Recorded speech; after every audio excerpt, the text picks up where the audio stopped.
Assalamualaikum warahmatullahi wabarakatuh. Innal hamdalillah nahmaduhu wa nasta'inuhu wa nastaghfiruhu wa nastahdihi wa natubu ilaih wa na'udzu billahi min shururi anfusina wa min sayyiati a'malina may yahdihillahu fala mudilla lahu wa may yudlil fala hadiya lahu. Asyhadu an la ilaha illallah wahdahu la syarikalah wa asyhadu anna Muhammadan abduhu wa rasuluh khatamin anbiya'i wal mursalin la nabiyya ba'dah. Asbahna ala fitratil Islam wa kalimatil ikhlas wa ala dini nabiyina Muhammadin sallallahu alaihi wasallam wa ala millati abina Ibrahim hanifa wa ma kana minal musyrikin. Asyhadu an la ilaha illallah wahdahu la syarikalah asyhadu anna Muhammadan abduhu wa rasuluh. Allahumma salli ala Muhammad wa ala ali Muhammad amma ba'd. Apa kabar Bapak-bapak semuanya? Sehat? Alhamdulillah. Asal masih tergigit pisang, tergigit tahu, tergigit bakwan, sehatlah itu. Masih terminum kopi, terminum teh, sehatlah itu. Ya, ibu-ibu sehat semuanya?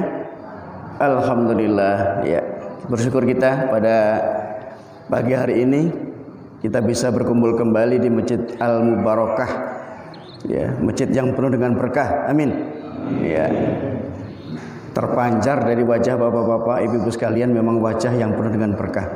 Ya, insya Allah kalau pada pagi hari ini Allah mengumpulkan kita di Masjid Al-Mubarakah, pada waktunya nanti Allah mengumpulkan kita di surga. Amin. Ya. Ibu sekalian, hadir di tengah-tengah kita ada Pak Haji, ada Pak Khalid Idrus yang tidak asing lagi bagi kita, Ustadz kita, juga Pak Tamzih sudah lama nggak ketemu. Dan ibu sekalian, khusus bagi saya sendiri sebenarnya Masjid Al-Mubarakah bukan masjid baru, karena masjid kami masuk sini itu sudah di era 90-an sudah masuk, ketika masih masjid lama. Mungkin karena jarang ketemu, jarang silaturahim, kayaknya belum pernah ketemu dengan Pak Trianto, padahal sudah orang lama kami ini. Kita bersyukur kembali kepada Bapak dan Ibu sekalian pada pagi hari bisa hadir kembali untuk yang kesekian kali untuk subuh berjamaah, sehingga kita bisa terus menyambung silaturahim, bisa memperkuat ukhuwah kita, sehingga kita terus bisa berada dalam shaf, dalam barisan dakwah, dalam barisan yang diridhoi Allah Ta'ala. Karena sesungguhnya di dunia ini dan juga nanti di akhirat ada dua kelompok besar. Kelompok besar itu ya kelompok orang-orang yang beriman, yaitu orang-orang yang mendapat hidayah. Kemudian kelompok orang-orang yang tidak mendapat hidayah, itu orang-orang yang tersesat. Hanya saja kalau di dunia ini kita masih bercampur baur menjadi satu antara orang-orang yang beriman dengan orang-orang yang tidak beriman. Ketika sudah berinteraksi bermasyarakat dimanapun, di pasar, di jalan, dan di mana-mana itu bercampur orang yang beriman yang tidak dengan yang tidak beriman. Jadi kadang-kadang susah dibedakan ini beriman atau tidak, karena padahal sesungguhnya seharusnya orang beriman harus mempunyai ciri, mempunyai tanda, mempunyai perbedaan dengan orang-orang yang tidak beriman.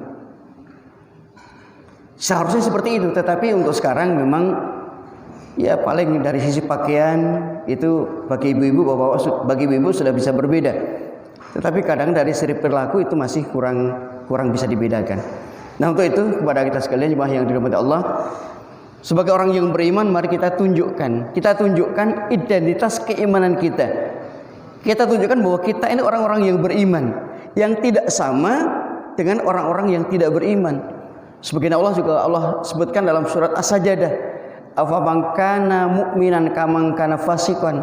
Apakah sama orang-orang yang beriman dengan orang-orang yang fasik itu? Allah jawab sendiri, la yastawun, tidak sama.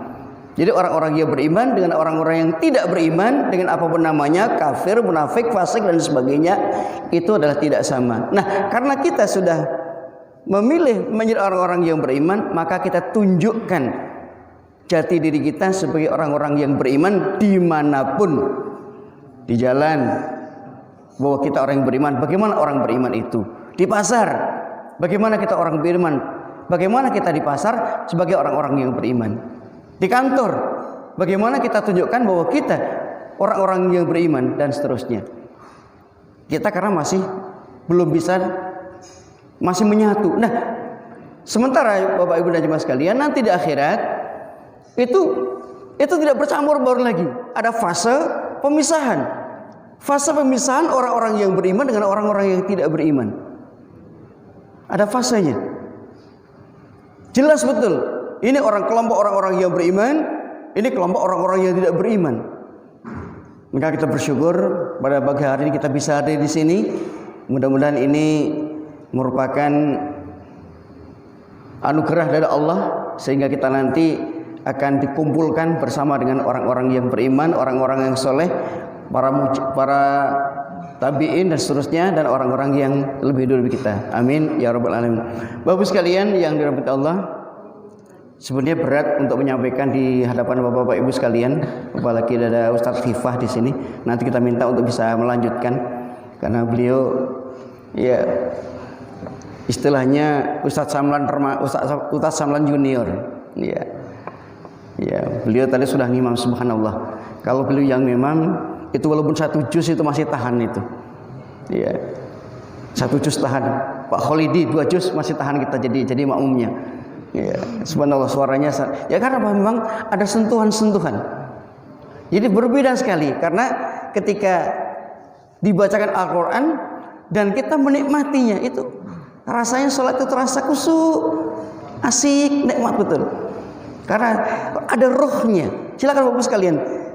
Bapak Ibu diperhatikan ketika ada imam itu sholat, ketika sholat itu ada rohnya apa tidak sholatnya? Ketika ada rohnya itu kita jadi imam itu nikmat betul. Jadi bukan sekedar hafal imamnya itu, tapi betul-betul paham dengan apa yang dibacakan. Maka ini kepada kita sekalian sebagai bapak-bapak yang mungkin berjadi imam perlu kiranya untuk bisa memberikan roh dari apa yang kita baca, dari Al-Fatihahnya. Harus juga bacaan-bacaan yang syir kita baca. Kalau kita baca dengan ruh, ada ruhnya, itu akan terkesan berbeda. Apalagi bacaan-bacaan dahar. Jadi bukan sekedar hafal, tapi betul-betul ayat itu kita baca juga dengan hati, bukan dengan lisan saja, tapi juga dengan hati. Subhanallah. Ibu sekalian, memang kemarin atau sudah tadi malam pulang dari masjid kami baca WA. Ustaz Samlan pada pagi ini tidak bisa hadir. Jadi minta untuk siap-siap, ya siap-siap saja, siap-siap untuk ngisi, ya. Karena alhamdulillah yakin banyak yang bisa mengisi pada pagi hari ini. Jadi beliau kurang sehat, iya Pak Yudi ya. Beliau kurang sehat karena mungkin aktivitasnya juga banyak, sehingga mungkin kurang juga kurang porsi waktu untuk istirahat, sehingga kemarin sedikit agak ngedrop, mungkin agak terganggu. Kita doakan semoga beliau cepat sehat kembali. Amin. Bapak sekalian yang dirahmati Allah, pada pagi hari ini kita lanjutkan pengajian kita atau tadabbur Quran kita. Sudah sampai pada surat Al-Hajj ayat 65. Pernah ibu-ibu sekalian ada sebuah pengajian, ada pertanyaan, siapa di antara bapak-bapak, ibu-ibu, adik-adik sekalian yang sudah khatam Al-Quran? Hampir semua angkat tangan. Kemudian dia akan lagi, siapa yang sudah khatam sekian kali? Angkat tangan. Yang sudah khatam sekian kali? Angkat tangan. Yang sudah khatam sekian kali? Angkat tangan. Artinya sudah khatam berulang-ulang. Kemudian pertanyaan terakhir, siapa di antara bapak-bapak, ibu-ibu, adik-adik sekalian yang sudah khatam membaca Al-Quran dan sekaligus khatam membaca terjemahannya?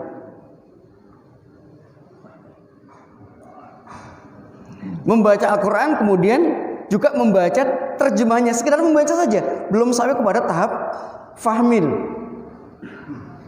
pemahaman, tapi baru membaca saja.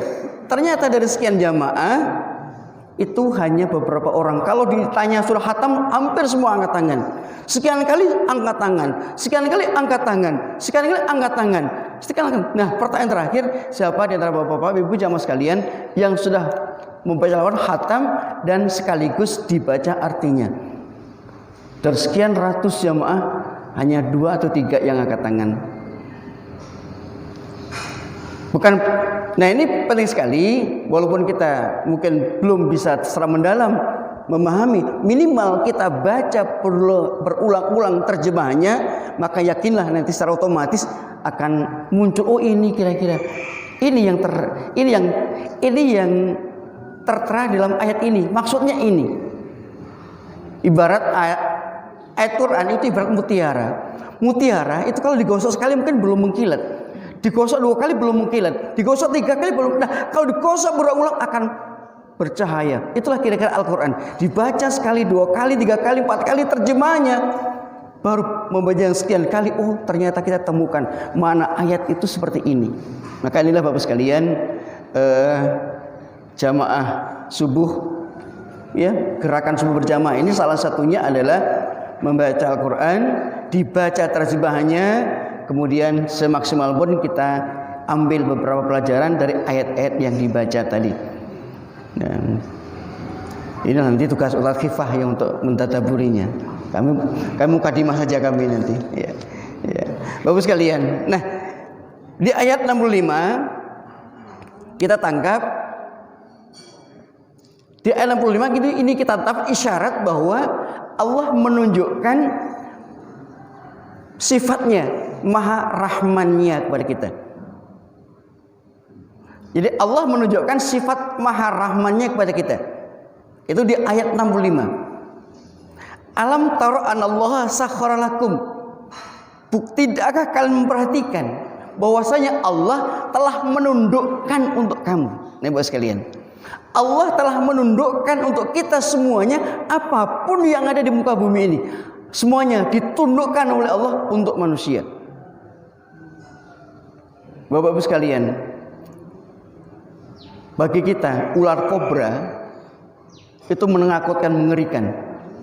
Ya, ular kobra yang mempunyai racun yang mematikan itu bagi kita mengerikan. Tapi bagi orang tertentu, ya, dengan kasih sayang Allah, orang bisa menundukkan, orang bisa menjinakkan, bahkan ular kobra itu bisa menjadi sahabat. Kenapa? Sifat Allah maha rahim, maha rahmannya. Maka tidakkah Allah telah menundukkan bagi semuanya untuk manusia? Memang tidak untuk semua orang, tetapi untuk kita semuanya, untuk manusia. Harimau yang juga demikian ganas, harimau yang juga demikian buas. Tapi subhanallah, bagi orang tertentu Allah berikan ilmu, kemampuan untuk bisa menundukkan harimau dan lain sebagainya. Ibu sekalian, ayat ini kita tangkap bahwa alam tara anallaha sakhkhara lakum ma fil ardi, bahwa Allah telah menundukkan bagi untukmu wahai manusia apa saja di muka bumi ini.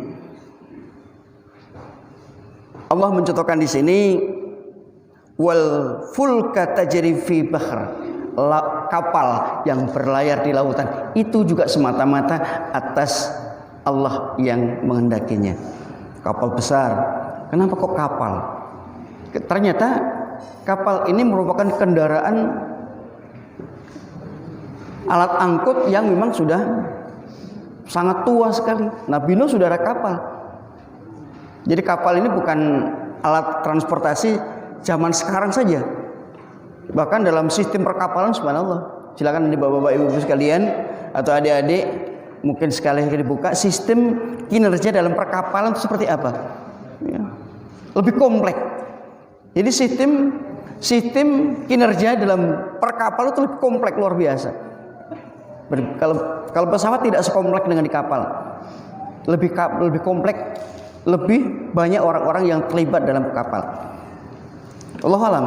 Jadi ini jadi yang kita tangkap dari ayat ini adalah bahwa ayat 65 ini adalah Allah menunjukkan kasih sayangnya dengan menundukkan untuk kita apa saja yang ada di muka bumi ini.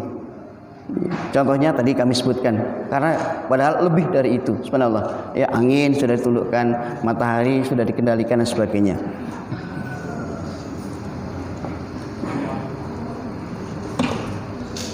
Kemudian juga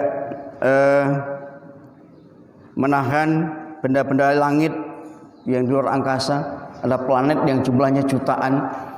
Mereka bergantung tapi tidak bertali, yang mengawang-awang tapi tidak jatuh. Bahwa ini adalah merupakan kekuasaan Allah. Dalam surah Al-Dzariyat, wa fil ardi ayatul muqinin wa fi anfusikum afala tubsirun. Ya, di dalam diri kamu ada ayat-ayat Allah, kekuasaan Allah, dan dalam diri kamu dan di alam ini terdapat ayat-ayat Allah yang luar biasa. Termasuk salah satunya Allah tunjukkan di sini, Allah menahan benda-benda langit tidak jatuh. Ya. Sementara mereka tidak bergantung mengawal. Seperti bumi kita ini pun juga, kalau kita lihat dari dalam tata surya, bumi kita ini juga sebenarnya mengawang-awang. Kalau dilihat dari planet lain, ya, orang yang pergi ke bulan itu melihat bumi ini seperti bulatan, ya, yang tidak tergantung. Ternyata di dalamnya ada yang multi kompleks, ada manusianya, ada lautnya, ada binatangnya. Sedemikian rupa Allah kendalikan. Inilah Bapak dan Saudara sekalian,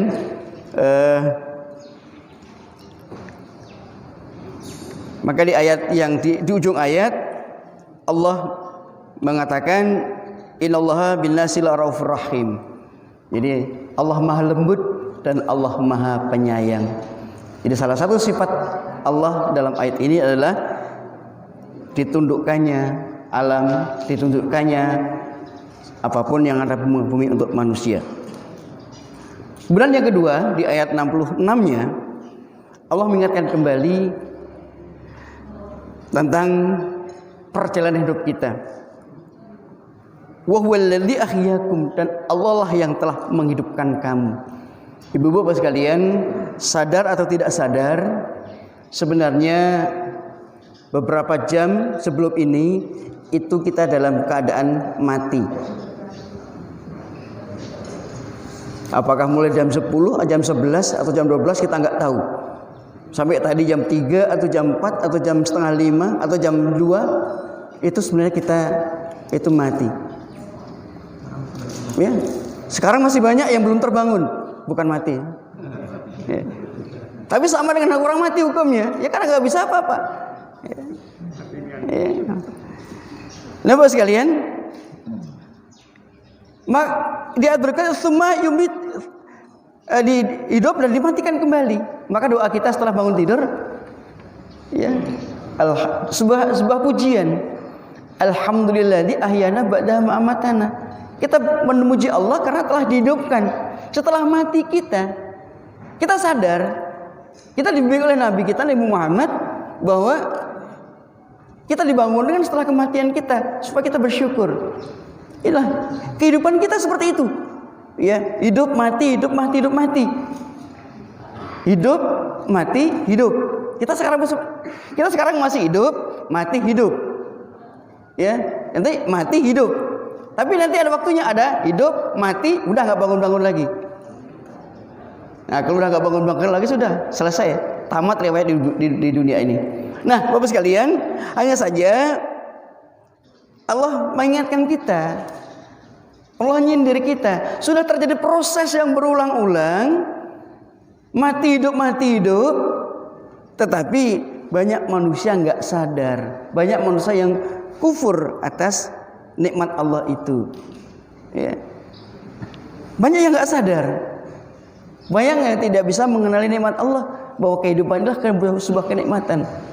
Maka Allah dalam surah Al-Baqarah mengingatkan kepada kita, kaifa takfuruna billah, kenapa kamu kafir kepada Allah, wa kuntum amwatan, padahal kamu awalnya mati, fa ahyakum, kamu dihidupkan, tsumma yumitukum, kamu dimatikan, tsumma yuhyikum, kemudian kamu dihidupkan kembali. Terus ya, kita sekarang hidup, mati, kemudian hidupkan, mati. Nah, setelah mati betul, pada waktunya nanti dihidupkan kembali oleh Allah Ta'ala. Dihidupkan, yaitu dikumpulkan oleh Allah.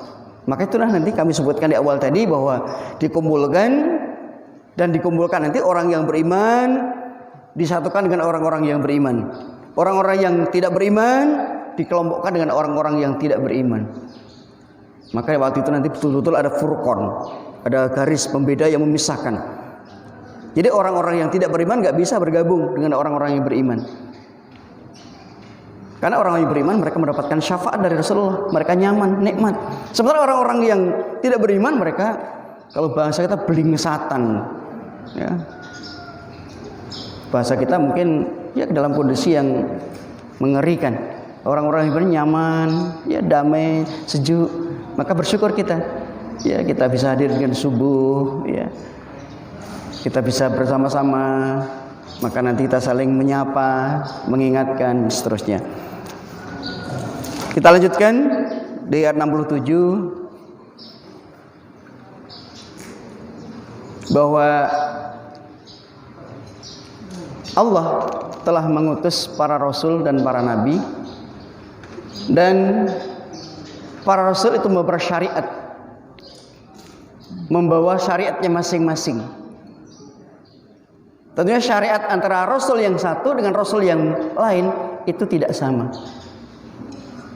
khusus dalam hal beribadah kepada Allah. Maka di ayat ini Allah sebutkan, bagi tiap umat telah kami tetapkan syariat tertentu.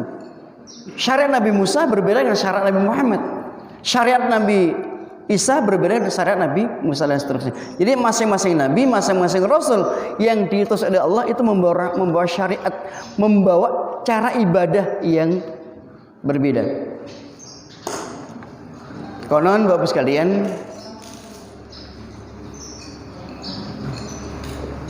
syariat yang sempurna yang dibawa oleh para nabi atau para rasul itu adalah yang dibawa oleh Nabi Muhammad SAW.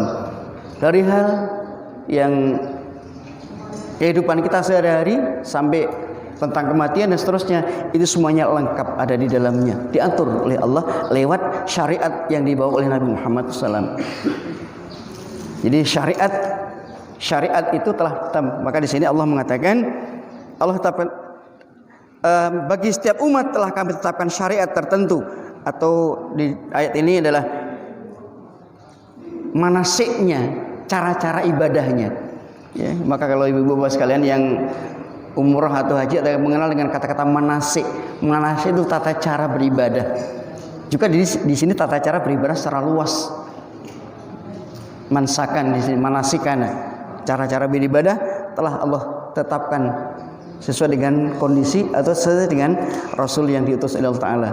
Terakhir Nabi Muhammad SAW berbeda dengan syariat Nabi Isa, berbeda dengan syariat Nabi Musa. Bahkan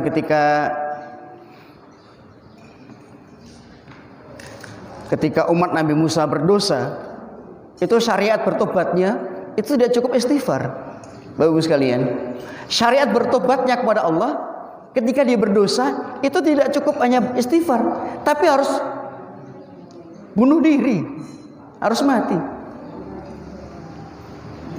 Ya, ketika wa qala Musa liqaumihi ya qaumi innakum dhalamtum anfusakum, dan inilah ketika Musa berkata kepada umatnya, ketika umatnya ya mengambil anak sapi sebagai Tuhan, maka bertobatlah kamu.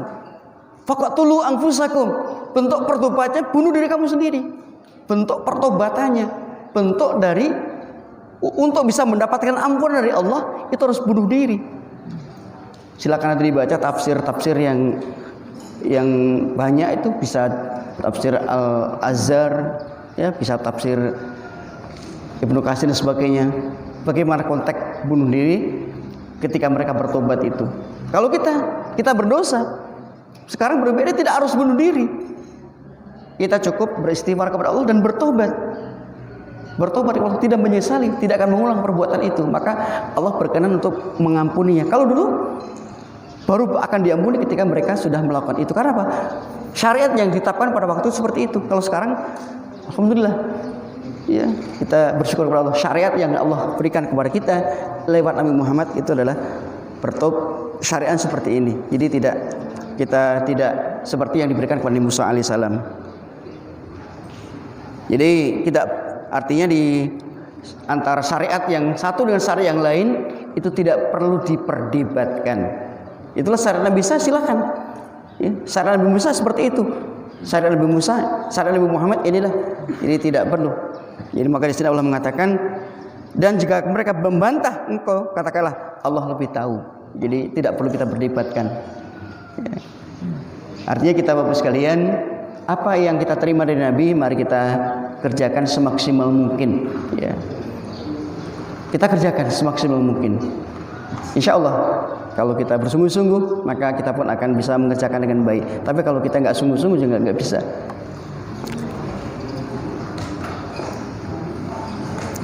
Bapak sekalian, ayat 69-nya ini Allah menunjukkan sikap al-hakimnya, maha bijaksananya, maha menentukan keadilan. Terutama keadilan yang seadil-adilnya yang nanti akan diberikan Allah nanti di yaumil qiyamah, yaitu di akhirat. Mungkin di dunia ada orang yang dizalimi sementara tidak bisa berbuat apa-apa. Sekarang sudah banyak kita lihat, ya, kenapa satu kasus sementara diterapkan kepada si A kok begitu berat, diterapkan kepada si B kok begitu ringan, bahkan diterapkan si C kok bebas. Nah, hukum-hukum dunia ya biarlah seperti ini. Tetapi pada waktunya nanti ada hukum yang memang tidak bisa lagi dibantah, ada hukum yang tidak bisa lagi ditawar-tawar, yaitu hukum yang telah ditetapkan oleh Allah. Maka Allah mengatakan, Allah yaqumu bainakum yaumal qiyamah fima kuntum fi tahtalifun. Jadi terhadap apapun yang kita perselisihkan, sekalipun mungkin sekarang di dunia itu perselisihan untuk sementara dianggap selesai karena orang yang sudah divonis bebas maupun dihukum, tetapi nanti ada pengadilan yang maha sempurna, yaitu pengadilan Allah yang tidak ada satupun yang dizalimi pada waktu itu. Maka kalau kita kembali kepada tadabbur kita minggu kemarin, pekan kemarin, bahwa orang-orang nanti yang sekarang di dunia ini merasa mereka berkuasa, ketika mereka di dunia ini mereka hebat, ya, katakanlah kalau orang mengatakan tidak tersentuh hukum, ya. Tapi nanti pada waktunya nanti mereka akan mendapatkan siksa dari Allah, adzabul muhin, azab yang hina. Coba Ibu sekalian, kalau kita baca Al-Quran itu kan ada beberapa macam azab. Azabul azim, azab yang begitu berat. Azabul alim, azab yang begitu pedih. Ini ada azabul muhin, azab yang menghinakan. Hina. Badannya sehat, kuat, nggak sakit, tapi terhina. Di dunia pun sudah ada. Di dunia pun sudah ada orang yang nggak apa-apa, tapi dihinakan oleh Allah. Jadi tidak mampu mengangkat wajah karena kasus tertentu. Inilah apalagi nanti dia memiliki kiamat. Jadi Allah akan tegakkan keadilan dengan seadil-adilnya, tidak ada satupun yang dizalimi pada waktu itu nanti. Dengan sifatnya Al-Hakim. Lagi ayat 70 Allah mengingatkan kepada kita, menunjukkan maha kuasanya, alam ta'lam anallaha ya'lamu ma fis samawati wal ardh. Allah maha mengetahui apapun yang ada di langit dan apapun yang ada di bumi. Tidak ada yang rahasia sedikit pun bagi Allah. Dalam surat Qaf, Bapak Ibu sekalian, ya sekedar untuk mengingatkan kepada kita untuk jaga-jaga diri, untuk tidak terjerumus ke dalam perbuatan yang dosa. Dalam surat Qaf ayat belasan itu, ma yalfidu min qaulin illa ladaihi raqibun atid. Tidak ada sepatah kata pun yang diucapkan oleh manusia kecuali hadir di sana malaikat raqib dan atid. Selalu hadir di sana raqib dan atid, tidak disebutkan malaikat. Ma yalfidu min qaulin illa ladaihi raqibun atid. Artinya apa? Setiap gerak-gerik kita, setiap langkah kita, setiap ucapan kita itu tidak akan terlepas dari petugas Allah yang mencatat seluruh amal kita. Ma yalfidu min qaulin illa ladaihi raqibun atid. Sendiri maupun berdua, dalam kegelapan maupun dalam terang benderang, rame-rame maupun ya sepi-sepi, tetap di sana dalam pantauan Allah. Ada alat pencatat yang super hebat. Jangankan satu kalimat, satu huruf pun tidak akan terlewat. Maka dari ini kita akan berhati-hati, setiap akan melangkah, setiap akan berbuat, ternyata semua dicatat oleh malaikat. Wallahu a'lam. Subhanallah, inilah Bapak Ibu sekalian. Maka Allah mengetahui. Karena memang di ayat ini, inna dzalika fi kitab, semua sudah tercatat. ya semua sudah tertulis, semua ditetapkan oleh Allah Taala. Di Bapak sekalian yang dirahmati Allah, inilah ayat-ayat Allah yang senantiasa bisa kita baca dan berulang-ulang kita baca, akan terus memberikan pembimbingan kepada kita untuk menuju kepada jalan keselamatan. Maka untuk itu tentunya dengan kita mendapatkan hidayah dari Allah, kita akan beribadah dengan benar. Ya. Maka di atas tadi adalah ada syariat. Syariat itu membimbing kita untuk beribadah. Beribadah yang benar. Jadi jangan sampai beribadah yang tidak benar. Beribadah benar yang benar adalah beribadah menyembah kepada Allah. Karena ada memang sebagian orang yang menyembah bukan kepada Allah. Itulah di dalam surat ayat 17 di ayat 71. Wa ya'buduna min dunillah. Mereka menyembah selain kepada Allah. Menyembah bukan kepada Allah, tapi kepada selain Allah. Tanpa petunjuk, tanpa ilmu. Maka kita bersyukur. Ya, kita terus mendapatkan pencerahan-pencerahan, kita bisa mendengarkan ceramah-ceramah, sehingga kalau mungkin ada hal-hal yang mungkin agak kurang lurus, agak kurang benar, itu akan segera mudah untuk dikembalikan. Maka kita adalah beribadah kepada Allah, menyembah hanya kepada Allah. Iyyaka na'budu wa iyyaka nasta'in. Jadi inilah sebuah bentuk ketaatan kita kepada Allah. Jadi jangan sampai kita menyembah bukan kepada Allah, padahal Allah sudah mengingatkan kepada kita, hidup mati kita, Allah telah merahmati kita, Allah telah membimbing kita, Allah telah menundukkan kita. Maka kita beribadah kepada Allah. Kita beribadah kepada Allah adalah salah satu bentuk syukur atas nikmat yang banyak ini. Jadi bukan berarti Allah butuh dengan ibadah kita. Bapak sekalian, sekali lagi Allah tidak butuh dengan ibadah kita. Karena sesungguhnya ibadah yang kita kerjakan itu untuk kita sendiri. Kita ke masjid berjamaah bukan untuk Allah. Sekalipun masjid ini penuh sesak, tidak muat lagi, bahkan meluber keluar, itu Allah nggak nambah apa-apa. Atau mungkin sebaliknya, tidak ada satupun orang yang mau datang ke masjid lagi, Allah juga tidak akan berkurang. Artinya apa? Mari kita beribadah itu memang untuk kita dalam mendapatkan ridho Allah Ta'ala. Jadi jangan sampai kita beribadah bukan karena Allah. Iya. Karena memang masih ada. Ya mungkin sekarang belum, tapi nanti ada waktunya. Beribadah bukan karena Allah, beribadah karena politik mungkin kan. Ketika sudah mendekat dengan pemilihan kepala daerah, pemilihan legislatif, nah udah rame-rame ke masjid. Sudah selesai pilek, sudah masjid mulai ditinggalkan dan sebagainya. Nah, Bapak sekalian, ini adalah sebuah, karena orang-orang seperti itulah. Sholat ya sholat, puasa ya puasa, tapi bukan semata-mata karena Allah Ta'ala. Maka Allah dalam surat Al-Bayyinah, wa ma umiru illa liya'budullaha mukhlishina lahuddin, beribadah semata-mata kepada Allah Ta'ala, bukan kepada selain Allah. Yang terakhir, Bapak sekalian, di awal kami sampaikan ada dua kelompok orang, beriman yang tidak beriman. Orang-orang yang beriman kalau dibacakan Al-Quran dalam surat As-Sajdah mereka sujud, artinya mereka menerima dengan lapang dada. Orang-orang beriman dibacakan Quran senang, dibacakan Al-Quran senang, dikaji Al-Quran senang, orang-orang yang beriman itu. Tapi di sini Allah sindir, ada kelompok orang-orang yang dibacakan Al-Quran itu merah mukanya, marah dia, gerah jiwanya. Ya. Di sini Allah mengatakan, wa idza tutla alaihim ayatuna bayyinat. Dan ketika dibacakan kepada mereka ayat-ayat kami yang jelas, nampak pada wajah mereka tanda-tanda keingkaran. Nah ini hati-hati Bapak sekalian. Kalau dalam diri kita ada pula potensi ingkar pada ayat. Jadi kalau dibacakan ayat, wah ini nyindir aku ini. Nah, kadang-kadang padahal ayat itu adalah untuk semua kita. Ini ada kelompok orang yang ketika dibacakan Al-Quran itu mereka mukanya mengarah.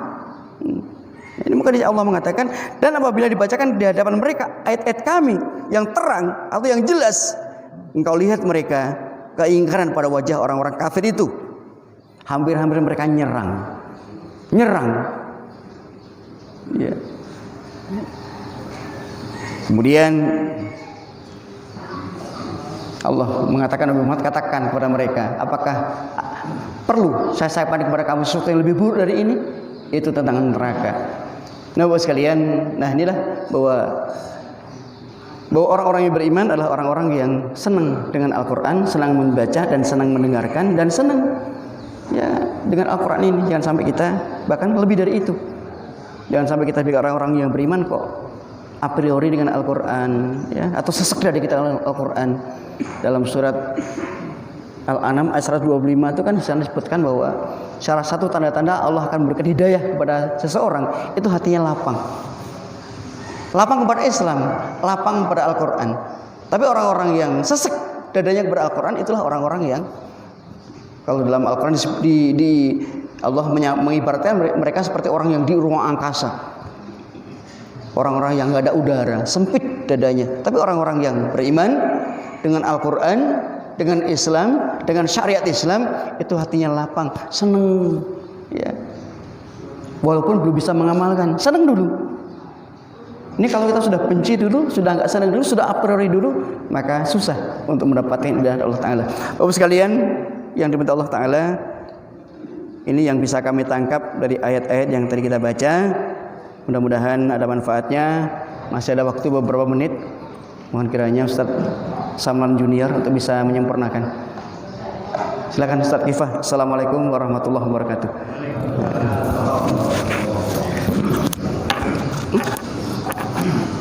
Kalau gimana itu bisa dulu. Baik, Bapak Ibu dan saudara sekalian, kita masih ada waktu sekitar 10 menit lagi masuk waktu duha. Silakan kepada Bapak Ibu jika ada yang disampaikan ingin ditanyakan, silakan. Waalaikumsalam warahmatullahi wabarakatuh. Saya ada kalau kita misalnya rajin membaca Al-Quran, maka Al-Quran itu akan menjadi syafaat kita di hari akhir. Bahkan diceritakan Al-Quran itu akan seperti tampil sebagai biaya sahabat. Nah, kemudian yang ingin saya tanyakan juga, apakah kalau misalnya kita belajar dengan bahasa Indonesia dan kita baca terjemahannya, itu juga akan menjadi pembela kita nanti di akhirat itu. Ya. Subhanallah, bagus sekali pertanyaannya. Untuk menjawab, minta tolong Ustaz Khalidi untuk bisa menjawabnya. Kita bagi tugas Pak Khalidi. Iya. Bagi-bagi Pak Khalidi, karena beliau hafal hadisnya. Silakan Pak Khalidi. Pertanyaannya adalah, apakah Al-Quran kalau dibaca nanti di akhirat akan ada datang memberikan syafaat? Silakan. Satu dulu. Dan jawabannya tidak akan panjang. Al-Quran itu kan sesuai dengan teksnya, tulisannya tulisan Arab. Ya kalau memang nggak bisa baca Arabnya, ya bahasa Indonesianya asal saja tidak tertukar hurufnya gitu. Kan huruf Arab dibanding dengan huruf Indonesia itu banyak yang hurufnya nggak pas. Contoh huruf Ain, mana huruf Ain Indonesia nggak ada. Mana ada huruf Arab, nggak ada huruf Ain. Nanti yang satu huruf Ain, misalnya ada yang kalimat huruf Ain, alaihi itu misalnya alaihi, nggak boleh baca alaihi. Dari kata Allah, ya tidak Allah itu bahasa mereka. Tapi Allah ini, yang Allah atas mereka kan tahu kan? Setelah itu kalimat kho itu ditulis tulisannya ada yang CH, ada yang KH.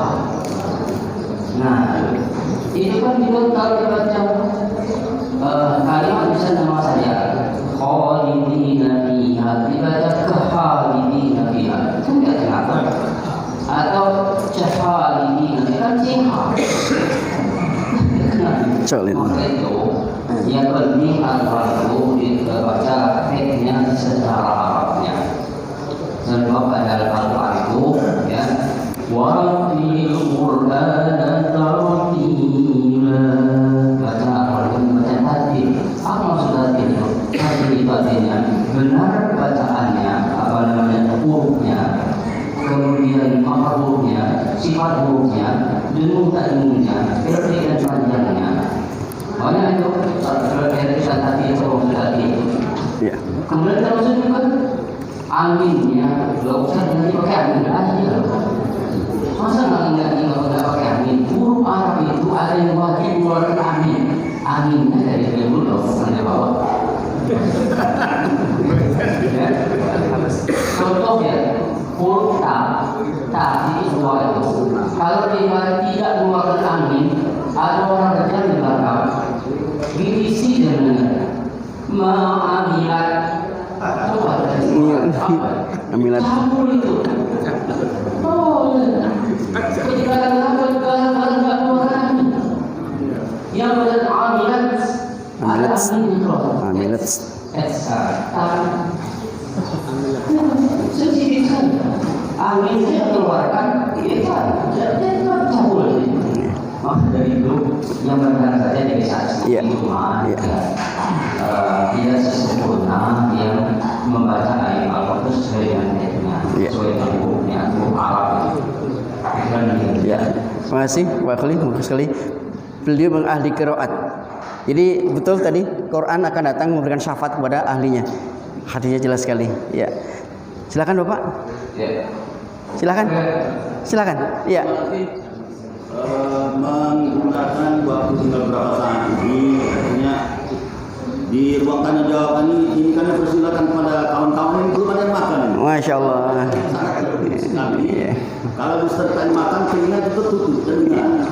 Jadi kita beri kesempatan dia makan dulu. Iya. Nah, ya, silakan Pak. Iya. Silakan yang belum. Assalamualaikum warahmatullahi wabarakatuh. Waalaikumsalam. Saya pernah mendengar sebelumnya para ulama mengatakan bahwa kalau hari Jumat kita membaca Quran surat Al-Kahfi itu hafal 10 ayat, dia bilang dijamin tidak bertemu dengan Allah. Nah kemudian membaca ayat itu menurut saya orang awam dari alif lam mim sampai ke berbinas merokok semua. Cuma kalau kita baca hari Jumat itu maknanya sangat istimewa. Pertanyaannya apakah bisa baca ataupun di situ sehingga kedua mama sangat dianjurkan minimal hafal semuanya. Yang kedua Quran surat Al-Kahfi ayat 7 saya baca dulu. Inna ja'alna ma'alal ardi zinatallah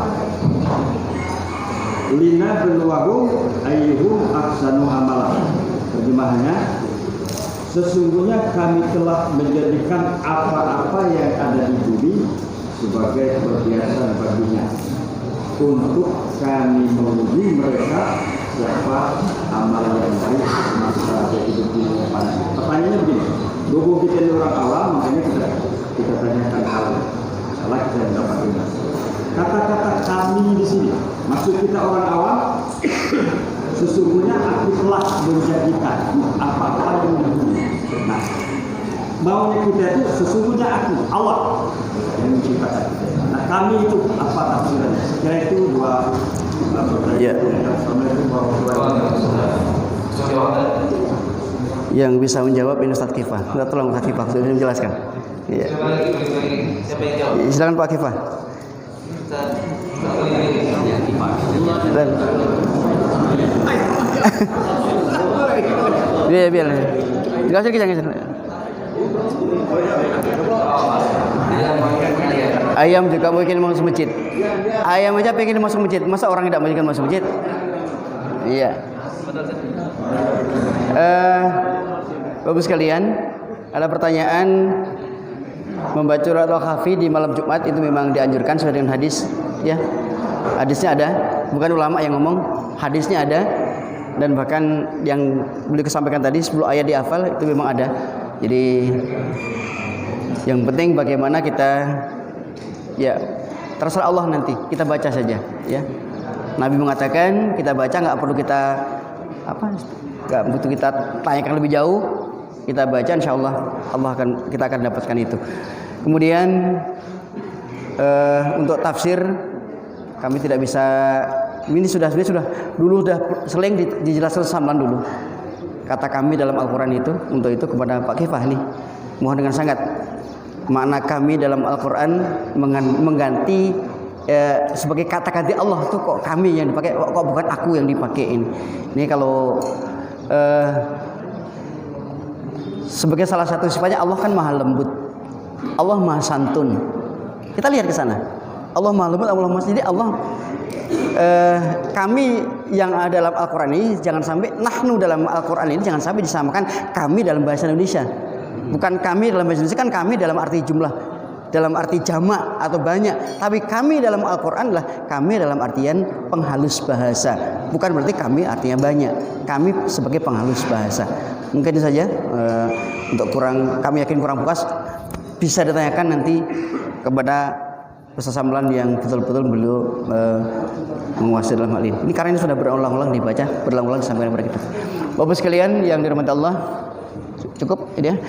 Mohon maaf ini yang bisa ya kami sampaikan ya sebagai ya katakanlah ban serep tapi sudah berkali-kali ditambal ini, jadi mungkin nggak seperti yang diharapkan yang disampaikan Ustaz Samlan. Mudah-mudahan tidak, ya minimal bisa membuka, kita bisa memperdalam lagi sehingga kita bisa terus mendapatkan hidayah Allah. Terima kasih dan mohon maaf.